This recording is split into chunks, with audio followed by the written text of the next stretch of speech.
అమరావతి రాజధానిగా ప్రకటించారు. మోడీ గారు కూడా వచ్చి ఓపెనింగ్ చేశారు. ఎట్లా ఫీల్ అవుతున్నారు? చాలా ఆనందంగా ఫీల్ అవుతున్నాము. రాజధాని ఇంతవరకు జగన్ పరిపాలనలో లేదు. ఇప్పుడు చంద్రబాబు పరిపాలనలో మనకు ఒక రాజధాని అంటూ వచ్చింది.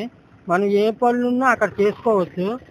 మనకి అన్ని రకాలుగా ఉపయోగపడుతుంది. సార్ ఇప్పుడు అది రావడం వల్ల ఎట్లాంటి ఉపయోగాలు వస్తాయంటే ఉద్యోగాల అవకాశాలు కానీ కంపెనీలు రావడం ఉద్యోగ అవకాశాలు ఉంటాయి. మనకేంటి ఇతర కంపెనీలు కూడా టియో మోటార్స్ ఇలాంటి కంపెనీలు కూడా పెడతారు. దానివల్ల మనకి చాలా ఉపయోగాలు ఉంటాయి. ఉద్యోగాలు కూడా కల్పిస్తారు. చదువులు కూడా బాగా జరుగుతున్నాయి. ఇప్పుడు మోడీ గారు కూడా ఫుల్ సపోర్ట్ చేస్తారని కూడా అన్నారు. ఇంకా అభివృద్ధి అయ్యే అవకాశాలు ఉన్నాయి. ఇంకా అభివృద్ధి అయ్యే పథకాలు ఉన్నాయి. చాలా చేస్తున్నారు.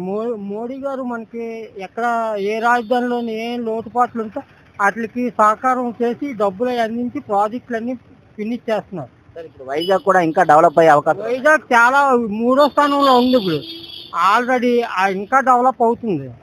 ఇప్పుడు ఈ కంపెనీలన్నీ వచ్చిన తర్వాత వైజాగ్ బాగా డెవలప్మెంట్ కనబడుతుంది. సార్ ఇప్పుడు 3 రాజధానులు అన్నారు జగన్. 3 రాజధానుల కన్నా ఒక రాజధాని ఉండదు. కాకుండా ఒక రాజధానే బాగుంటది. 3 రాజధానులు ఎక్కడికి వెళ్తావు? ఏ సమస్య ఉందంటే విశాఖపట్నం వెళ్తావా, కర్నూలు వెళ్తావా, లేకపోతే అక్కడికి వెళ్తావా? అవి 3 రాజధానులు బాగోదు. ఒక్క దగ్గరే ఉండాలి. రాజధానులు అంటే ఒకే రాజధాని ఉంటది. దేనికైనా ఇంతకాలం నుండి పెద్దలు అందరూ చేసుకొచ్చారు. వాళ్ళందరూ ఒక రాజధాని ఇస్తారా, 3 రాజధానులు, 4 రాజధానులు, 5 రాజధానులు ఇస్తారా? ఒకే రాజధాని మీద నడుస్తుంది. అక్కడికి ఏంటి అందరూ వచ్చి అక్కడ కలుస్తారు. అక్కడ ఏమైనా సంఘటనలు మాట్లాడుకుంటారు. ఏ అభివృద్ధి పథకాలు అన్ని చూసుకుంటారు. అంతేగాని ఎక్కడ పడితే అక్కడ రాజధాని ఇచ్చేస్తే ఇక్కడ మాట్లాడింది అక్కడికి వెళ్ళదు, అక్కడికి వెళ్ళింది ఇంకో దగ్గరికి వెళ్ళదు. అవి కరెక్ట్ కాదండి. అవి చంద్రబాబు మీద నమ్మకం ఉందా? డెవలప్ చంద్రబాబు నాయుడు 100% బాగా చేస్తాడు. ఇప్పుడు లోకేష్ కూడా బాగా మాట్లాడుతున్నాడు. అన్ని కూడా బాగా చేస్తున్నాడు. ఎవరు దొంగతనాలు ఏవి కూడా ఈ వంగలపూడి అనిత గారు కూడా ఆయా చర్యలు తీసుకుంటున్నారు. ప్రభుత్వం చాలా బాగుందండి. ఇంతకు ముందు సమస్యలు లేవు మన కాడ. ఇంతకు ముందు ప్రతిదీ సమస్య. మందు కొట్టు దగ్గరికి వెళ్తే మందు కొట్టులో నుంచి బ్రాందీ తాగినోడి కంటే జోబులు కొట్టిన వాళ్ళు ఎక్కువ అయ్యారు. అర్థమైందా? ఇప్పుడు అక్కడ పడితే అక్కడ ఖాళీగా ఉంటుంది. ఎవరు పడితే ఆడ వెళ్ళి ఫ్రీగా తీసుకుంటాడు. ఓకే. నిన్న అమరావతిని రాజధానిగా ప్రకటించారు. నిన్న మోడీ గారు కూడా వచ్చి ఓపెనింగ్ చేశారు. ఎట్లా అనిపిస్తుంది? చాలా ఆనందంగా ఉందండి.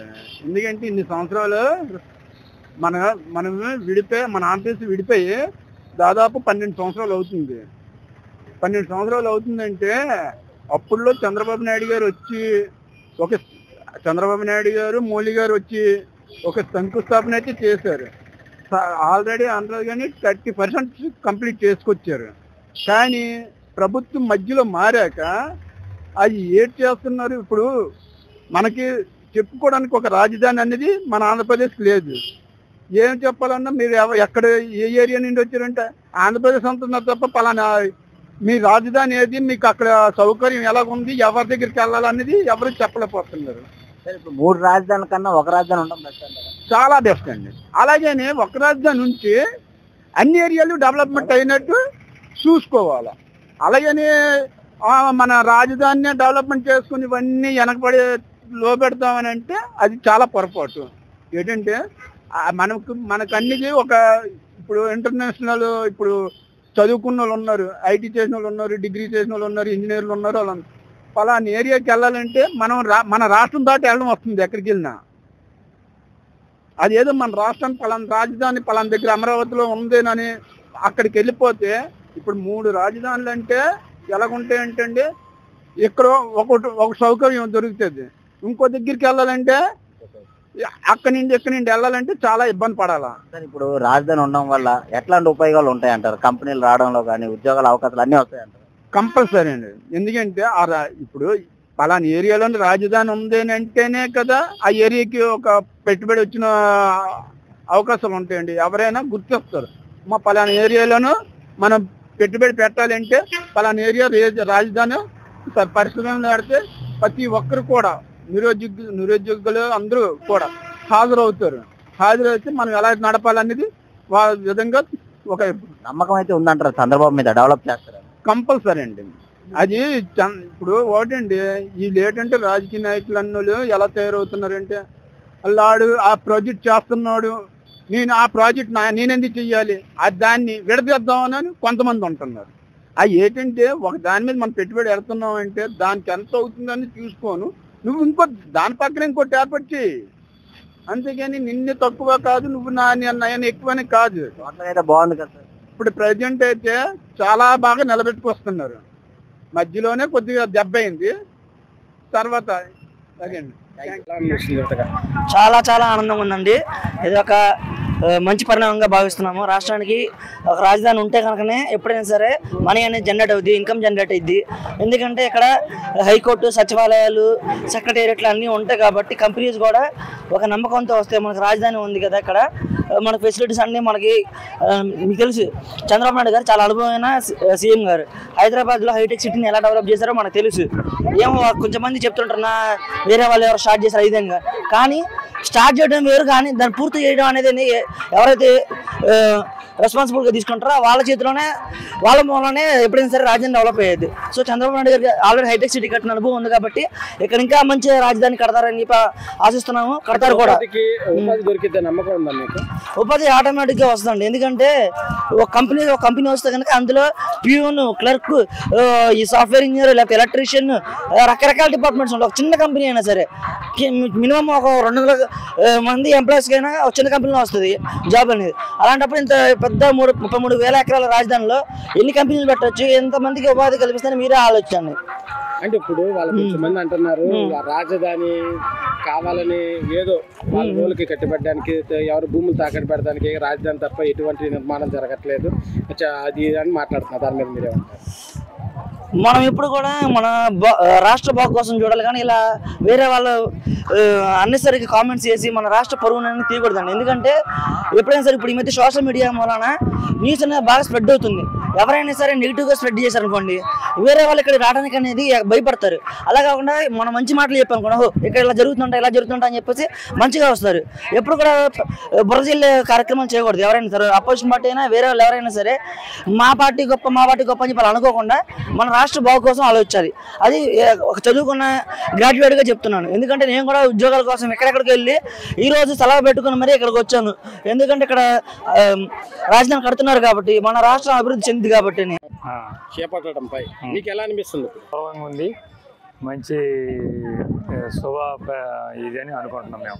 సార్ ఇప్పుడు అమరావతి నిర్మాణం ఒక రాజధానికి బెటర్ అంటారు, 3 రాజధానులు? 3 రాజధానులు అనేది కాదండి. ఒక రాజధాని పెట్టిన తర్వాత దాని మీద 4 చిల్లలు అవే పెరుగుతాయి, అవే ఉంటాయి. అట్లా పెరగాలి కానీ రాజధానులు 3గా పెట్టి ఇదంతా చేయడం అనేది అది అందరికీ తెలిసిన విషయమే. అవతల అనే వాళ్ళకి తెలిసినాయే, ప్రతిపక్షాలకు తెలిసినాయే, వేరే శ్రోతలకు తెలిసినాయి, అన్ని అందరికీ తెలిసిన విషయాలు ఇవి. ఒకటే రాజధాని మీద డెవలప్ అయి కావాలి. ఎందుకు కరెక్ట్ ఎందుకు కాదండి, కొన్ని చాలా దానికి కావాల్సిన సదుపాయాలన్నీ ఒకటైతేనే మనం సమకూర్చుకోవడానికి వీలు ఉంటుంది. 4 రాజధానులు పెట్టి 4 ఏపుల్లో ఒకేసారి 4 సార్లు పెట్టాలంటే ఇప్పుడు జిల్లాలు విడగొడితే జిల్లాకు ఒక కోర్టు కావాలా, ఒక జిల్లా ఇది కావాలా, అన్నీ కావాలా. అదే ఒక జిల్లా అయితే కనుక అవన్నీ ఒకసారి నుండి చేసేదానికి 4 జిల్లాలు చీలిపోయిన దానికి అది ఎప్పుడు డెవలప్ అయ్యి ఇంకా మనం చిల్లలుగా ఎదిగిపోయేటప్పుడు చేసే పనులు ఇవి. రాజధాని ఒకటి మొదలుపెట్టి 3 రాజధానులు కావాలని చెప్పి ఇదంతా అవాస్తవం. అసలు వాళ్ళు చుట్టాల కోసం వాళ్ళ కోసం ఇవన్నీ చేసుకోవటం అనేది ఇప్పుడు వీళ్ళు చేసే దాంట్లోనే అబద్ధం అవపడుతుంది. ఇది ప్రాపకాండ చేయడమే తప్ప రాజధానికి కరెక్ట్ విషయం ఇదే. ఎక్కడైనా పెద్ద పెద్ద రాష్ట్రాల్లో ఒకటే రాజధాని రాష్ట్రానికి. అమరావతి రాజధాని వల్ల ఉపాధి దొరికింది. ఎందుకు దొరకదండి ఉపాధి? ఒక పొలం ఉంటేనే ఉపాధి ఏంటి? ఇవాళ నన్ను అడిగితే వ్యవసాయానికి ఎంత విలువ ఉందో, ఎంత ప్రాధాన్యత ఉందో మనకి సబ్జెక్టు దీనికి కూడా, ఎడ్యుకేషన్ కూడా అంత ఉంది. ఇదివరకు చేసిన దాన్ని బట్టి ఇదివరకు ఎడ్యుకేషన్లో ఎంత ఎదిగినో హైదరాబాద్లో ఆయన గారు చేసిన ఐటీ దాని గురించి చూస్తే ఇవాళ అసలు మనం అది తెలుసుకుంటే రాజధానికి అవసరం. మనకి రేపు కావాలంటే మన పిల్లల ముందు ఎడ్యుకేషన్, మన భవిష్యత్తులు బాగుపడాలంటే ఈ రాజధాని ఇమ్మీడియట్గా అవ్వాలా. మనకి అసలు ఈ రైతులు 33,000 ఎకరాలు ఇచ్చారంటే అసలు మాకు ఇవాళ చూస్తుంటే ఇక్కడ అది ఎట్లా ఇచ్చారు? మనం చేను అమ్ముకున్నాక మన చేను పోయిందని బాధపడతాం. అమ్ముకొని డబ్బులు తీసుకున్నా కూడా మన చేను పోయింది, మన తాత సంపాదింది, మన నాన్న సంపాదిందని. వీళ్ళు ఏం ఆధారం లేకుండా 33,000 ఎకరాలు పొలం ఇచ్చి దీనికి మధ్యలో మళ్ళీ ఇలాంటి దుష్టశక్తులు అడ్డం తగిలి 15 సంవత్సరాలు గడుపుతుంటే వాళ్ళు ఎట్ట నిద్రపోతున్నారు. వాళ్ళని ఏదైనా చేయబోతే వాళ్ళని కొట్టడం, లేకపోతే గుడికి పోతే తిట్టడం, లేకపోతే రాజధాని మంచి మాట మాట్లాడబోతే తిట్టడం, ఇదే వాస్తవం పడుతుంటే చంద్రబాబు నాయుడు గారు అమరావతి నిర్మాణం చేపడతారని నమ్మకం 100%. నమ్మకం లేకపోతే మళ్ళీ వచ్చి ఆయనకి ఏంటండి దూరాల్సిన పని? ఆయనకి హైదరాబాద్లో లేవా, సింగపూర్లో లేవా, వేరే దేశాలు లేవా? ఇవి వచ్చి అడవుల్లో ఏడొచ్చి ఇంత డెవలప్ చేసి ఏంటి ఆయన సంపాదించుకోవాల్సిన అవసరం ఏముంది ఆయనకి? అంత అవసరం లేదు కదా వాళ్ళకి. రాజధానిలో వాళ్ళ కుటుంబం సంపాదించుకోవడం అనేది అసలు వెర్రి మాట, అది వెర్రితనం. అసలు ఎవరు ఈ మాట ముందు చేసింది ఎవరు? అసలు అంతకంటే వెర్రితనం రెండు అందులోనే అవపడుతుంది అర్థం.